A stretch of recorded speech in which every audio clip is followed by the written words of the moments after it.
when people come into the room, I always say there's so many avenues that you can start to use that is within you that you don't even know.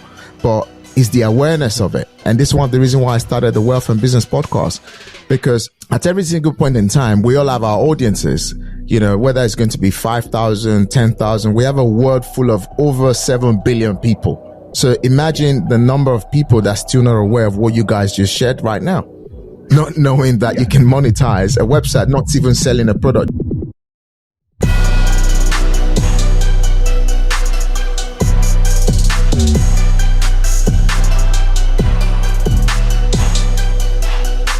Hey, welcome to the Wealth and Business podcast. I've never actually had a door interview before. It's the first time I'm having one. So I've got the founders, you know, of Lemonade, Make Lemonade. And I don't know what that is. They're going to be telling me what that really is. And I'm so looking forward to this conversation. So without further ado, welcome Mark and Adam. Who's going to go first? Actually, Mark, you should go first. Hey, Daniel. Yeah, thanks for inviting us. Yeah, so I guess to quickly a high level anyway to start with, tell you a little bit about Make Lemonade and what we do. So we essentially we're a digital marketing agency, but with a difference. We don't often work with businesses. Mostly we're working with individuals, and we're helping them monetize blogs. So we're helping them make money, like a relatively passive income, ongoing from monetizing their blog, but also something that they can sell kind of further down the road. But we work with all sorts of people who are like, they've got a full-time job and they want a side hustle to earn a little bit of extra money on the side, right up to people that are full investors that have money to invest in an alternative investment. And they're looking for like outsized returns. So they come to us to help them build basically a digital property that they can make money from and sell down the road. Wow, amazing. Mark, that is a fantastic introduction there. Before we actually dive into, I'm probably going to let Adam also contribute to kind of just, you know, marry up the entire information. So when we start digging into this conversation, it's already sounding very interesting, by the way. So Adam, is there anything you want to add? Yeah, I guess just probably to give a little bit more context on how these websites actually make money, because that sometimes can be a little bit of well, that sounds cool, you make me a website, but how do you make money from them? And there's so many different options for monetization, but the main ones that we typically build sites for, at least initially, are display adverts. So when you go to pretty much any website these days, you see adverts on the website. Those adverts typically are there programmatically, which means the website owner hasn't gone out and manually made a connection and found different brands to advertise on their website. It's all done through a network. So you place a little piece of code on your website. That advertising network then fills up your website with relevant adverts to your audience, and they pay you for every visitor that comes to the website. So it's pretty passive. You put a piece of code on the website and then you get paid by the ad network. And the other route of monetization, typically that we work with, is affiliate marketing. So, for example, we'll create review type content. We'll review products or software or services. And then in there will be call to actions to visit the product page. This could be on Amazon, for example, or it could be on a brand's page. And then when the visitor comes to our website, they read the review content and they click through to maybe purchase the product. If they do purchase the product, the website owner gets a commission from that sale. So they're the two primary routes of monetization, but it expands so much more into selling your own product, setting up dropshipping websites or e-commerce stores as kind of sister sites to it, creating your own digital products or courses, building newsletters and running sponsorships. There's so many, once you've got traffic, there's so many different ways of monetizing them. It's incredible. But essentially, that's just a flavor of once you've built the property, how you then start monetizing it. You know, in a world that we live in today, where, for example, we're currently going through recession, and as well as we are going through cost of living crisis, you know, I'm someone, for example, that doing what I do now, everybody's always asked me, why do you run a podcast? Why do you write a book? Why do you have courses? Why do you raise investors finance? And I say, well, it makes sense if I already have one stream of income through what I do and do really, really well. And I can I can repurpose every asset that I've already created into creating multiple income rather than diversify my income into different industries. And just basically listening to what you both are saying here is basically helping people who are already entrepreneurs, professionals, business owners, or whatever they're doing at the moment, to just basically not just write a blog for the sake of writing a blog, but again, to have a website, have the digital, marketing strategy that helps you obviously generate income. It sounds very fascinating. It's a very interesting topic. We obviously, most of our listeners are all professionals and people who are transiting from the professional industry into wanting to, start creating passive income rather than working to live, but obviously live to work, which is something I'm very, very, very passionate about. So how did you guys come into this? What was the inspiration? How did you get into, helping, professionals and business owners start to digitize, and monetize their digital assets? Yeah. Yeah, well, we both got similar stories. Mark, do you want to go first and share your story, and then I'll share mine then? Yeah, sure. So, it's strange because I used to run a digital marketing agency. I worked for Microsoft for about a decade, built some software and sort of got into entrepreneurship from that aspect. But then I started running a digital marketing agency, more of a traditional one for local businesses. And so for a long period of time, probably over a decade, I was just working for other people and helping them make money from their sites without really knowing that this world exists. And I think Adam will have a similar story. Like a lot of people will be in SEO, search engine optimization, will be building marketing for customers, not knowing that actually I can make a decent income from actually doing this for myself and just creating a blog of content that people search for and that is interesting to them. And we'll probably get into it, but you can sell a blog for, somewhere between 35 and 45 times what it makes monthly. So, you can see how that kind of scales up like pretty quick once you start making some money from the blog. So I was doing that. I started doing it for myself and started building my own website portfolio. I started doing some case studies, which I shared with an audience on Facebook and wrote blogs myself about to share my journey on like monetizing a blog. And ultimately I met up with Adam, and that's where I hand over to him. But I'll hand over to you at that point, Adam.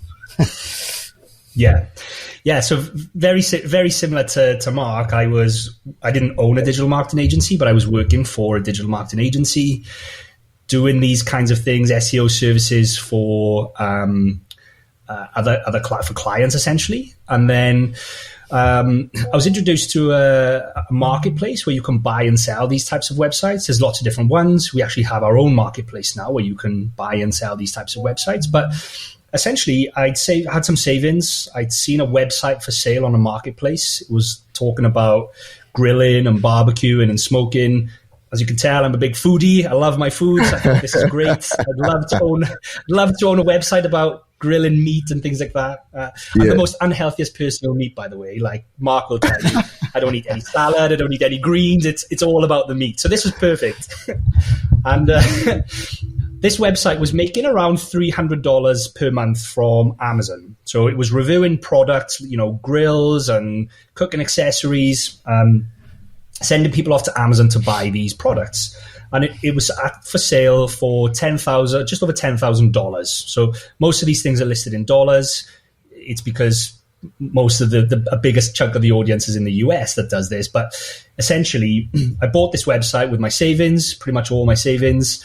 And then for the next 8 months, whilst working at the digital marketing agency, I spent evenings and weekends working on this website. And that involved writing lots of content, doing lots of research, getting involved in Facebook groups, understanding the market, writing new review content. It got to the point where manufacturers were reaching out to me and saying, hey, can we send you our products for you to review, to list on your website? And then after 8 months, I sold that website and made a decent chunk of money. It was more profit than I was making as my salary for the whole year working at the digital marketing agency. And I thought, this is awesome. I need to do more. And I quit my digital marketing agency job pretty much the week after I sold it and bought another website. And then started to build my portfolio from there. So I bought another website, did the same thing again, sold it, bought some more websites. And then fast forward a little bit, I was on another podcast talking about my frustrations of hiring good quality teams and good quality writers, because it got to the point where I couldn't do all this myself at that point. And Mark had heard me. He was in a similar situation with his portfolio where he was struggling to find a good quality outsourced team to help him. So he reached out, we got in touch with each other. We started chatting about our frustrations and what we could do about it. And we decided to build a team to service our own websites. And then very quickly, we decided to offer that service out to the audience that Mark had started building through his Facebook community and his blogging. And that was the start of the business, essentially. So we started by doing it ourselves, for ourselves, and we still do that to this day. We both still own our own portfolio of websites. We're both still working away on that as a side to the business, essentially. And that really, I think, sets us apart, because most agency owners, once they see success with the agency, they give up on their portfolio because it becomes a side thing. But this keeps us sharp. Things are ever changing, and we're always learning and testing and updating our systems and procedures and SOPs with what's working with our own portfolio now. It's so amazing that there's so many ways. I keep saying this all the time to different people. And, from time to time, we run an event called the Wealth and Business Networking Event. And one of the things that I love to share within that network, normally we'll have about 150 to 200 people in the room.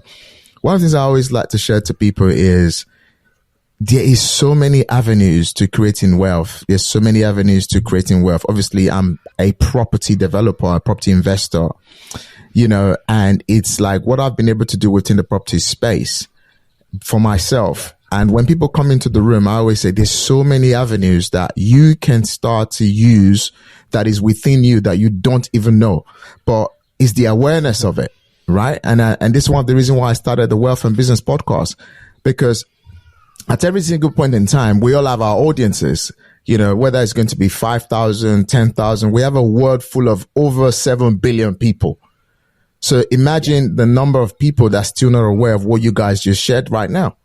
Not knowing that you can monetize a website, not even selling a product, just basically monetizing a website through, whatever services that you're actually providing even before the service is being bought. It's very, very interesting. So moving away from that now, so you guys ended up, initially you had your first business, which was called the Niche Website, and now the name is changed to Make Lemonade. So within a very short space of time, you went from zero to driving over 3 million visitors to your website organically. All right. I'm someone that believe in paying to play. So for me to have the level of audience that I have, I've invested a lot in paid marketing, paid advertising to obviously showcase what I do. So when I hear the word organic, I'm always very, very, very interested. So how did you guys then move away from coming together, overcome the challenges that you faced, which is, putting the right team that is reliable in place and driving your business from not having zero, traffic to going all the way to 3 million organic visitors to your website. And on the back of that, how did your business go from start to grow and then into scale? Yeah, just on that one, I think there's probably some confusion there, is that the 0 to 3 million visitors is actually one of our clients' websites. So we built a website from scratch for them. Okay. We took them from 0 to 3 million organic visitors per month. And we can talk about that as a case study separately. But from our business, it's grown organically as well. We've done very little paid in the form of paid marketing for our business.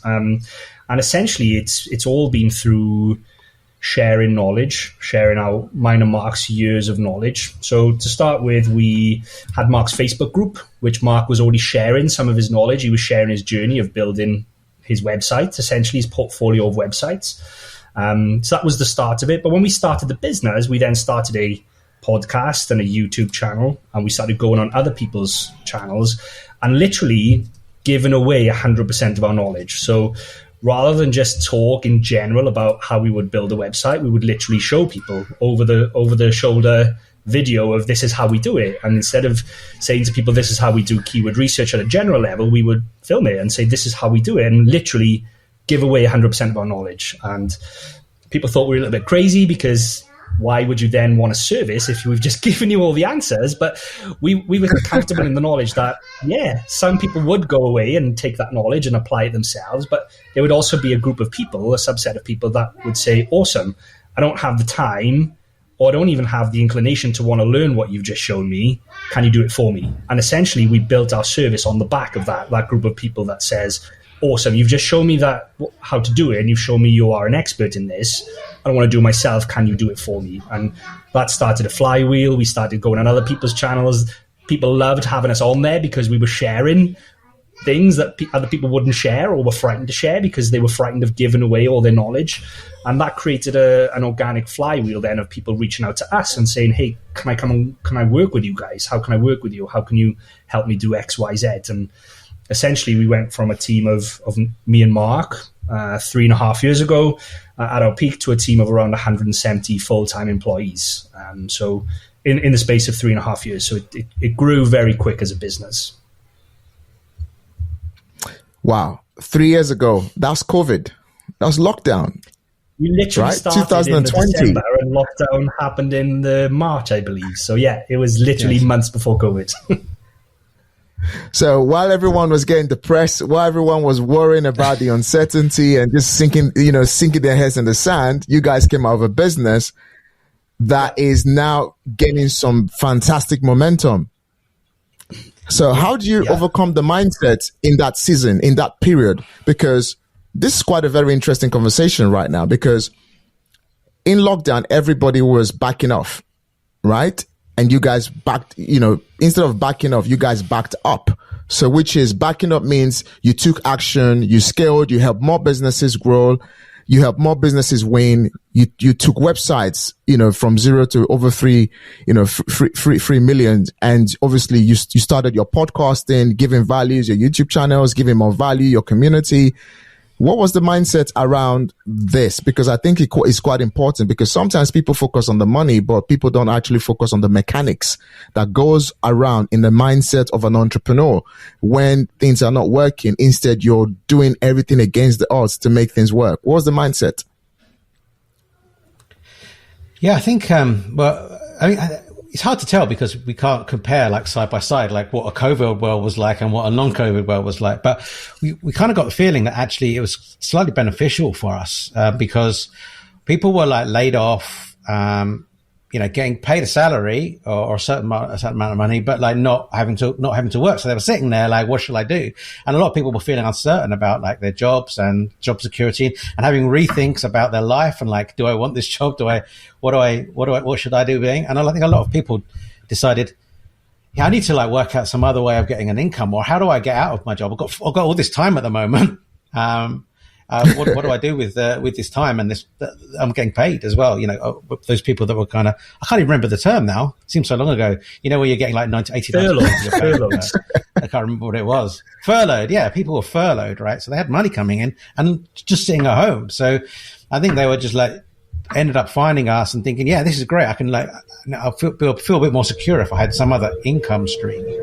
And they were finding us and then like we were then helping them set up new sites, starting up businesses, effectively digital property. You say you're in the property space. We're talking about digital property here, essentially, where they can start making a rent, if you like, from their digital properties and start earning a secondary income. So, as I say, it's hard to know, like whether if it hadn't been COVID, we would have grown as fast. But ultimately, we didn't find, like, we weren't thinking like, how do we escape like this problem? Like, we were just going on to people's podcasts, people were loving it, people were signing up left, right, and center.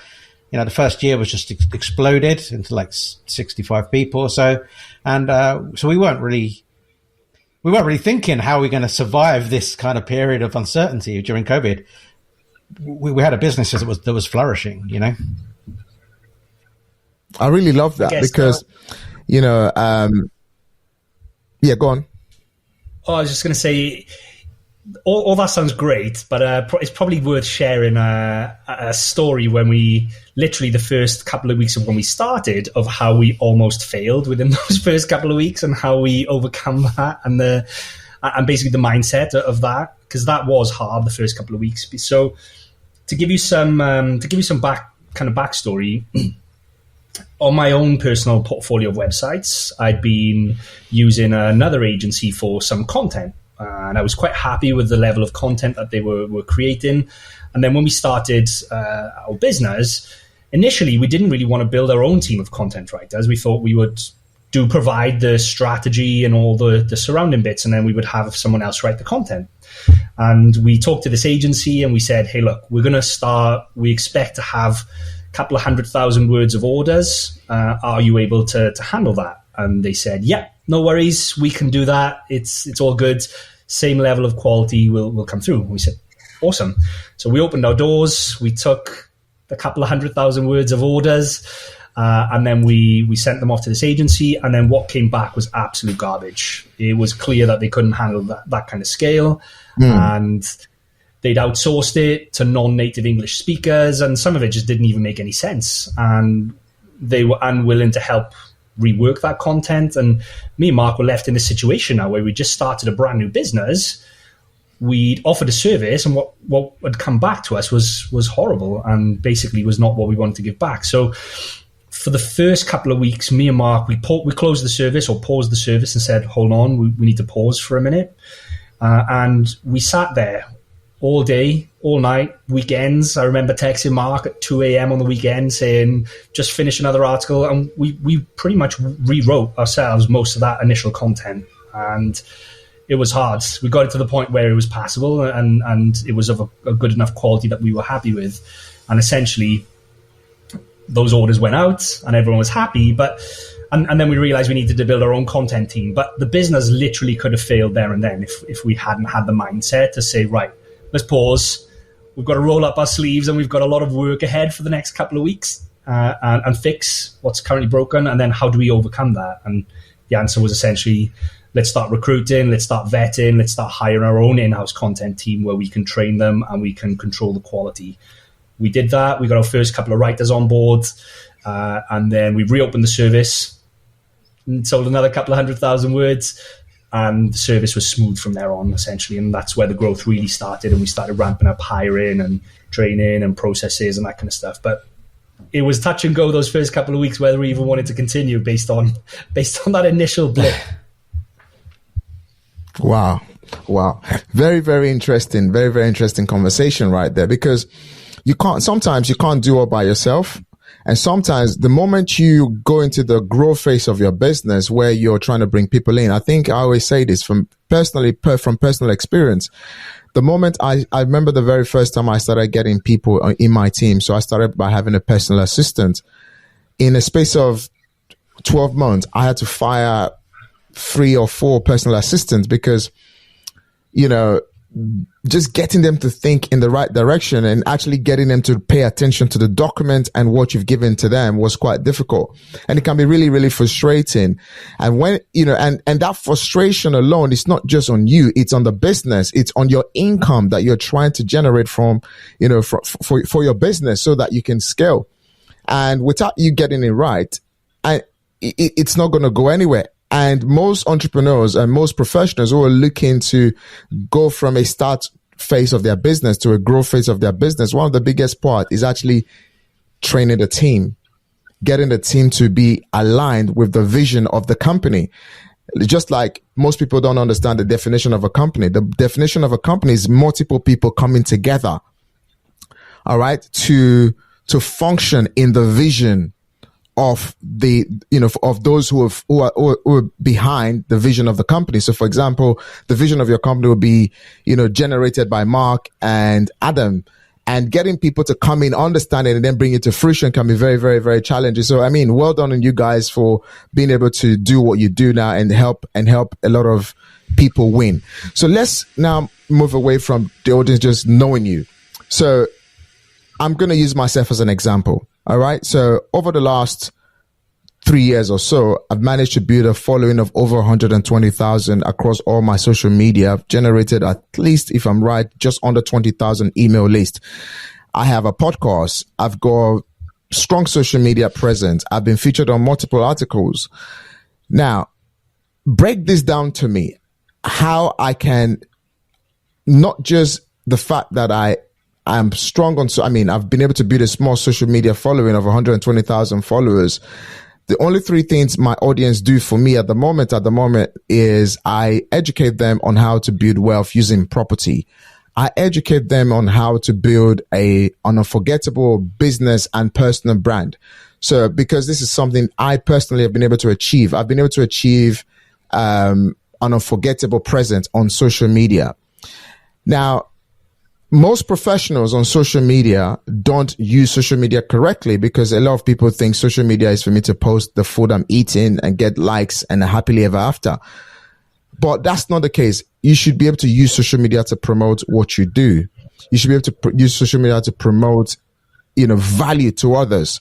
So value to others means exactly what you guys said at the beginning of this episode. You said you needed to go out and teach people exactly what you did, and that brought you money. Now, for someone like me who has been able to achieve some, level of where I'm able to sell products, raise investors' finance, over the last 3 years alone, I raised just around about 1.5 million of private investors' finance. Now, what are the other avenues that I can use to digitize, all right, and create more real estate, all right, in the social media market, in the, website space, or creating more digital asset, whatever that looks like? And how can the audience who are listening to this podcast now, because they can now look at me and then relate it to themselves, which would be, okay, Dr. Daniel has following, he's got a website, he's actively sharing information. What can I do to then use your service to generate income for myself, so that I'm not just looking to build in physical asset, which is real estate in property, or actually build online real estate, which is digital asset?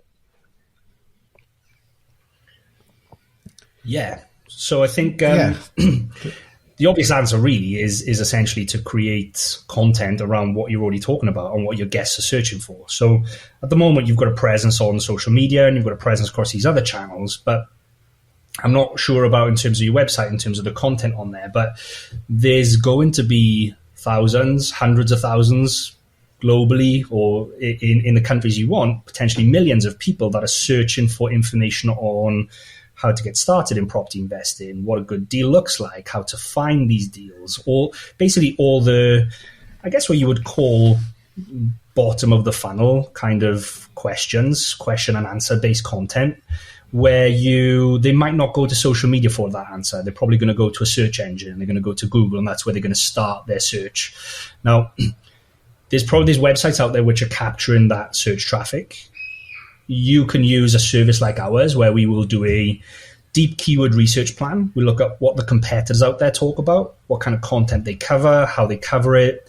We look at what content, if any, you've got on your website, or if you don't have a website, we can help you set a website up. And then essentially we'll create that plan and say, okay, well, initially we want to go after X, Y, Z. These topics of content are what your potential audience are searching for. This is what they want to find out. This is what they're using Google to search for.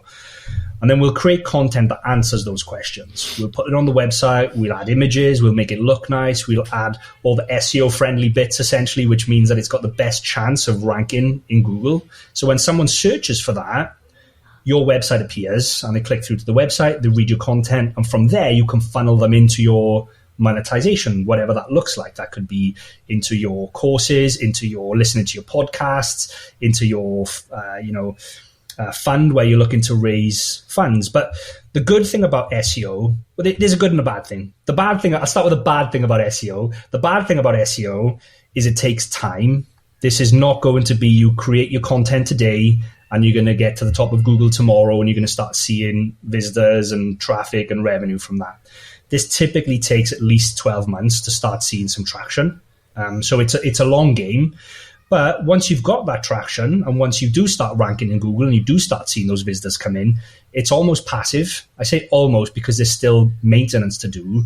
but you don't have to go out and create social media content every day. You don't have to go out and book podcasts and get on other people's channels and speak to me and Mark. Essentially, it's fairly passive. It works while you are sleeping, and then you start bringing new people into your monetization funnel from almost a passive, from a passive channel, essentially. So our business as a service can help you go from start to finish. We can build you the website that funnels that traffic. We'll do the keyword research and the topic outlines. We'll write the content. We will upload it to the website. We'll add images. We'll format it. We'll give it the best possible chance of ranking in Google. And then we've got kind of secondary services which help that, things like link building and things like that. But in essence, that's the way that we would supplement your current business to try and build you a passive flow of potential monetization, basically potential people that are interested in the topic, actively searching for it, so you know they've got intent, and essentially you can funnel them into however you feel is best way to monetize them then. Wow, thank you so much for that. Now, my next question is, obviously when we started this podcast, you said it's not just business people you deal with everybody, right? So professionals as well. So on the other hand, so what we're also saying is, moving away from my case study, which you just shared with me now. So anyone that's got an idea can put pen to paper and can start writing. And on the back of that, you can create a website that over time will gain momentum. And naturally, you can turn that into a cash machine, basically. Yeah. Yeah. Yeah, exactly that. Exactly. So let's talk to three different people now. The number one person we want to talk to now is a professional who's a business analyst. Okay, he's a business analyst. He's been doing business analyst for a very long time, and all he ever gets is pay from work. So now the business analyst is now discovered this podcast. All right. And he chose to want to write blogs now about what it takes to becoming a business analyst. And then he comes to you. You're saying, okay, not only are you getting paid as a business analyst, you can write multiple blogs, whatever you want to do, is it articles, whatever that look like. Then we can create a website. All right. And you can monetize that process. Not only, for example, from what I'm also hearing, correct me if I'm wrong or right, we can actually do deep research for you and get it done for you. Basically, help you create a niche market in the business analyst industry so you can gain money passively. Correct? Yeah. So, yes, exactly that. But it doesn't even have to be in his industry. So I'll give you I'll use the case study of the 0 to 3 million visitors, because it's one of our best case studies. But that gentleman is definitely a professional. He runs an investment fund, a small family office. Never run a website before in terms of what we do. He'd heard about this opportunity and almost as like an alternative investment class, and come to us and said, hey, I've heard this. This is my budget. What can you do? I've never run a website before, so it needs to be pretty much totally hands off. So we said, okay, we can set up the website. We'll do the keyword research. We'll write the content. And essentially, he was what we would consider part of our growth packages. So these are our bigger packages aimed at investors, essentially, people that just want to put money in and over a course of 3 years see typically X return. And we've got database-backed studies on what those models look like. But essentially, he was at that level. So came to us. We started building the website in the food space. Built the website. Within the first couple of months, it took off very quick. So quicker than usual. Like I just said, SEO typically isn't a get-rich-quick kind of scheme or game, essentially. But this website, within the first 3 to 4 months, started seeing some rapid growth. And we'd accelerated that through a couple of different strategies. One of them was building on an age domain. But I won't go into that because it's a little bit technical. But essentially, we used some strategies to accelerate the growth. And in the first couple of months, this website started getting lots of traffic, a couple of 100,000 visitors, and he put display ads on there for monetization, and it started making him a couple of $1,000s a month within the first 4 or 5 months. He saw this and was like, oh my God, this is awesome. How do I accelerate this growth even further now? So we said, if you don't need that cash flow, reinvest that money back into the growth of the website for the next X amount of time. And he said, okay, I don't need this money. I've got my day job, which is fine. I'll put all this back in. So we started reinvesting quite aggressively in terms of adding more content. And over the space of 12 months, we added about 2.5, almost 3 million words of content to this website. So that's an awful lot of content. It's almost 1,000 or over 1,000 pieces of, or 1,000 posts essentially. And by month 12, that website was getting over 3 million visits a month and was generating him $40,000 a month in passive revenue from display adverts on the website. That website, the way they're valued, is typically 30 to 45 times a multiple of their monthly revenue. So that website was worth $1.4, $1.6 million at that point, within just 12 months. And he then decided from there, well, this is now a real business. This isn't a side hustle anymore, to be honest. How do I take it from just being what started as a side project, and how do I turn it into a real business? And that then involved building a team around that to start creating products and start building a community. And now that's a real business. He's got a team. They've got their own products. They've got their own community. And it's no longer just a blog about food. It's a real thriving business with products and an audience, and they've built social media following and all that kind of stuff. So that's a good example, I think, of someone that's never done it before, is a professional, typically doesn't need the monthly income, so can reinvest it back in and essentially use a service like ours where they can be 95% hands off from start to finish. Wow. This is just absolute miracle. It's a miracle. I always get fascinated when I hear stuff I've never heard before. And this is one of the reasons why I love the Wealth and Business podcast, because it gives me the opportunity to have good conversation with people and then introduce that to people that knows the platform, people who listen to the platform. So as we draw towards the end of this podcast episode, so one thing I want you to kind of share very, very quickly is just to kind of, for the professional, for the business person, or entrepreneurs who are listening to this podcast now, what would be number one thing, all right, they need to do if they need to create a digital asset? What is that number one thing they need to do? And then the second question, as we go through to the end, would be how? All right, what's the number one thing? And then the second part is how can they begin? Yeah. So if I do the number one thing, which I'm going to sneakily, cheekily add in too, then Adam, I'll let you do the how. But like the one thing they need to do is just get started, right? So we have a lot of people that within our community, it's very easy to procrastinate and say, I need to learn all of this stuff before I get started. So they'll sit there and they'll look at courses, they'll watch videos for a long, long period of time, and they just won't get started. Like, you've got to learn on the job. You're just wasting time if you're not getting started and trying to be perfect from day one. So the key is, I think, number one thing is get started, and the cheeky number two that I'm going to add to that as well is patience. People when they get started, as Adam said, this is a long game. It takes a while. You could be putting in loads of work and seeing no return on that, and thinking, and then giving up just like way too soon. And I think the most common reason that people fail is because they just give up too soon. They're halfway there. If they just carried on working as hard as they're working again, then they would start to see the results, and that would then give them the motivation. So yeah, the first thing is get started. What 1B is have patience once you've got started. Yeah. Great. Thank you for that. Adam, how? Yeah, and then the how is it depends on your personal situation. So there's really two routes of the how.